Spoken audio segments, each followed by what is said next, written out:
इस वीडियो में मैं पॉलीटेक्निक कॉलेज में एडमिशन का पूरा प्रोसेस बताने वाला हूं। जैसे एप्लीकेशन फॉर्म कैसे भरना है, उसके बाद आपको एंट्रेंस एग्ज़ाम कैसे देना है, उसमें प्राप्त किए गए मार्क्स और रैंक के आधार पर आपको कौन सा कॉलेज और किस प्रकार का कॉलेज मिलेगा, कॉलेज मिलने के बाद का प्रोसेस क्या होता है, चॉइस फिलिंग क्या होता है, चॉइस लॉकिंग क्या होता है, डॉक्यूमेंट वेरिफिकेशन क्या होता है, कॉलेज में जाके एडमिशन कैसे मिलता है, एडमिशन के लिए आवश्यक डॉक्यूमेंट्स क्या क्या हैं, ये सारी बातें आज इस वीडियो के माध्यम से इकट्ठी आपको बताई जाएंगी।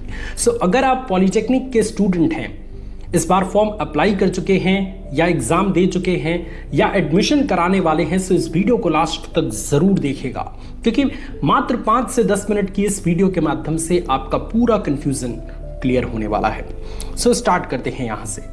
देखिए, पॉलीटेक्निक एक बहुत ही पॉपुलर कोर्स है जिसके लिए फॉर्म 10वीं बाद से और 12वीं बाद से अप्लाई होते हैं। 10वीं बाद वाला अगर आप पॉलीटेक्निक कोर्स करते हैं तो 10वीं के बाद 10वीं के बेस पे अगर आप फॉर्म भरते हैं तो पॉलीटेक्निक कोर्स पूरे 3 साल का होता है, और 12वीं पास करने के बाद अगर आप 12वीं बेस से पॉलीटेक्निक का फॉर्म अप्लाई करते हैं तो आपको पॉलीटेक्निक कोर्स 2 साल में कंप्लीट करना होता है। लेकिन ऐसा नहीं है, 12वीं पास वाले स्टूडेंट्स भी 10वीं बेस से फॉर्म भर सकते हैं, ग्रेजुएशन पास स्टूडेंट्स भी 10वीं बेस से फॉर्म भर सकते हैं। मान लेते हैं यहाँ पे आपने फॉर्म अप्लाई कर दिया। अब फॉर्म अप्लाई करने के बाद आपके स्टेट के अकॉर्डिंग, आपके राज्य के अकॉर्डिंग आपको एडमिट कार्ड के थ्रू बताया जाता है कि आपको इस कॉलेज में सेंटर आपका गया है। आपको एंट्रेंस एग्जाम अर्थात प्रवेश परीक्षा देनी पड़ती है। कई जगह ये ऑफलाइन होता है और कई जगह ऑनलाइन होता है। जैसे यूपी में आपका ऑनलाइन पेपर 2 साल से लगातार हो रहा है, कंप्यूटर बेस्ड टेस्ट हो रहा है, और झारखंड की बात करें या बिहार की बात करें तो वहाँ पे कुछ साल से ऑफलाइन की प्रक्रिया चल रही है। तो ऑफलाइन या ऑनलाइन के माध्यम से आपका एंट्रेंस एग्जाम होता है। हर स्टेट में अलग अलग क्वेश्चंस दिए जाते हैं। जैसे यूपी में 50 क्वेश्चन मैथ के, 25 क्वेश्चन फिजिक्स और 25 क्वेश्चन केमिस्ट्री के होते हैं। वैसे ही बिहार में अलग अलग पैटर्न रहता है सभी में। तो अगर आप एंट्रेंस एग्जाम में अच्छा प्रदर्शन करते हैं तो आपके द्वारा प्राप्त किया गया नंबर और रैंक के आधार पर आपको काउंसलिंग करानी पड़ती है। अब काउंसलिंग क्या है? देखिए, काउंसलिंग का हिंदी होता है चयन प्रक्रिया। अर्थात अगर आपने अच्छा नंबर लाया है, अच्छा रैंक आया है, तो उसके माध्यम से आपको चयनित किया जाता है कि आपको कौन सा कॉलेज और कौन सा ब्रांच आपको देना है। तो काउंसलिंग के माध्यम से आपको कोई अच्छा सा कॉलेज और अच्छी सी ब्रांच आपको मिलती है। अब काउंसलिंग की प्रक्रिया पहले ऑफलाइन भी होती थी, लेकिन अब से ऑनलाइन स्टार्ट हो गई है। अर्थात जहां से आपने फॉर्म भरवाया है वहीं से आप काउंसलिंग की 80% प्रक्रिया पूरी कर सकते हैं। काउंसलिंग कैसे होता है? देखिए, रिजल्ट आने के बाद आपको जितना भी नंबर मिला है और आपकी जितनी भी रैंक है, उस रैंक को देखने के बाद अगर आप एडमिशन लेना चाहते हैं पॉलीटेक्निक कॉलेज में, तो सबसे पहले साइबर कैफे के पास जाके या किसी जानकार व्यक्ति के पास जाके काउंसलिंग की प्रक्रिया स्टार्ट होने पे सबसे पहले आपको रजिस्ट्रेशन कराना है। रजिस्ट्रेशन कराने के बाद दूसरा ऑप्शन आपका आता है चॉइस फिलिंग का। चॉइस फिलिंग का मतलब कि उस पूरे राज्य में जितने भी कॉलेज हैं या जितने भी ब्रांच हैं, उसमें से आप अपने मनपसंद में कौन कौन सा कॉलेज डालना चाहते हैं। आपकी चॉइस क्या है? आप कौन सा कॉलेज लेना चाहते हैं? आप गवर्नमेंट पॉलिटेक्निक कानपुर लेना चाहते हैं या गवर्नमेंट पॉलिटेक्निक गाजियाबाद लेना चाहते हैं, गोरखपुर लेना चाहते हैं? कौन से जिले में आप अपना कॉलेज लेना चाहते हैं और कौन सी ब्रांच लेना चाहते हैं, सिविल, इलेक्ट्रिकल, मैकेनिकल। और यहाँ पे चॉइस फिलिंग में कोई लिमिटेशन नहीं है, आप कितना भी कॉलेज फिल कर सकते हैं, आप कितना भी ब्रांच फिल कर सकते हैं। लेकिन ध्यान रखिएगा, आप अपने इंटरेस्ट के अकॉर्डिंग ही कॉलेज और ब्रांच फिल करिए, क्योंकि जैसे ही इसका रिजल्ट आता है, सीट अलॉटमेंट रिजल्ट आता है, और उसमें जो कॉलेज आपको दिया गया होता है आपके नंबर और आपकी रैंक के अकॉर्डिंग, उसमें जाके आपको एडमिशन लेना पड़ता है। अगर आप एडमिशन नहीं लेना चाहते तो उसका प्रोसेस काफ़ी लेंदी होता है, जिसमें आप काफ़ी डिस्टर्ब हो जाएंगे। इसलिए अपने मनपसंद के अकॉर्डिंग ही कॉलेज फिल करें और अपनी ब्रांच फिल करें। तो चॉइस फिलिंग प्रक्रिया पूरी करने के बाद अगला स्टेप आता है चॉइस लॉकिंग का। अर्थात जितनी भी कॉलेज आपने फिल किया है, जितने भी ब्रांचेस आपने फिल किया है, उससे आप संतुष्ट हैं? अगर हाँ, तो चॉइस लॉक कर दीजिए। ध्यान रखेंगे कि लॉकिंग के बाद आप उसमें कोई चेंजेस नहीं कर सकते, मतलब कोई कॉलेज हटा नहीं सकते, कोई कॉलेज जोड़ नहीं सकते। तो सारा चीज़ कंफर्म होने के बाद ही चॉइस लॉक करें।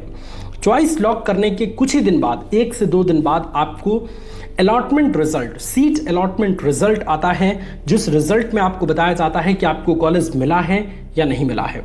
अगर नहीं मिला होता है तो वहाँ पे साफ शब्दों में लिख दिया जाता है कि कैंडिडेट को कोई भी कॉलेज अलॉट नहीं हुआ क्योंकि उसका नंबर और उसका रैंक हमारे चयन प्रक्रिया के अंतर्गत नहीं था। और अगर आपको कॉलेज अलॉट हो जाता है तो वहाँ पे आपका कॉलेज का नाम और आपका ब्रांच दे देता है। सीट अलॉटमेंट रिजल्ट देखने के बाद अगर आपको कॉलेज अलॉट होता है तो 2 से 3 दिन बाद आपको डॉक्यूमेंट वेरिफिकेशन प्रक्रिया करानी पड़ती है। अब पहले ये डॉक्यूमेंट वेरिफिकेशन प्रक्रिया कॉलेज में जाके होती थी, बट कोरोना के कारण इस बार से डॉक्यूमेंट वेरिफिकेशन प्रक्रिया आपके जिले में ही हो जाती है।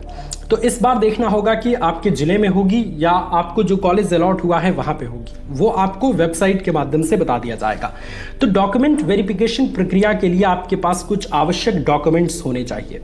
आवश्यक डॉक्यूमेंट्स की लिस्ट आपके स्क्रीन पे है। आपका आधार कार्ड, आपका पैन कार्ड, आपका अलॉटमेंट लेटर, जो भी रिजल्ट आपका निकला है सीट अलॉटमेंट का उसका लेटर, इसके अलावा रिजल्ट का फोटोकॉपी, एडमिट कार्ड की फोटोकॉपी, आय प्रमाण पत्र, जाति प्रमाण पत्र। अगर आप जनरल से नहीं, मतलब जनरल से हैं तो आपका जाति नहीं लगेगा, बाकी ओबीसी और एससी एसटी के लिए जाति प्रमाण पत्र भी लगेगा। इसके अलावा निवास प्रमाण पत्र, इसके अलावा सिक्योरिटी फीस देनी पड़ती है 3000 रुपये, उसकी स्लिप और पूरी फीस की स्लिप।